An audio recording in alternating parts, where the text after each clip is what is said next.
নমস্কার বন্ধুরা, সবাইকে জানাই হ্যাপি নিউ ইয়ার। এই নতুন বছর সবার ভালো কাটুক আর অনেক শুভেচ্ছা। আজ আপনাদের জন্য নিয়ে এসেছি এক বিশেষ ধরনের রেসিপি, যেটা কিনা আপনি সহজেই ঘরে বানাতে পারবেন। বাচ্চাদের টিফিনে বা ব্রেকফাস্টে বা সন্ধ্যা স্ন্যাক্সে এই রেসিপিটা ঝটপট বানিয়ে ফেলতে পারেন। তো বেশি কথা না বাড়িয়ে চলুন শুরু করা যাক।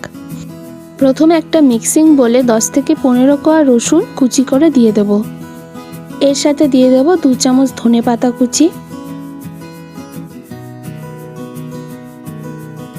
এরপর দেব স্বাদ মতো নুন ও 1 চামচ চিলি ফ্লেক্স, আর দেব হাফ চামচ ধনে গুঁড়ো ও হাফ চামচ জিরে গুঁড়ো, ও এর সাথে দিয়ে দেব হাফ চামচ ঝাল লঙ্কার গুঁড়ো, আর দিয়ে দেব হাফ চামচ মাখন।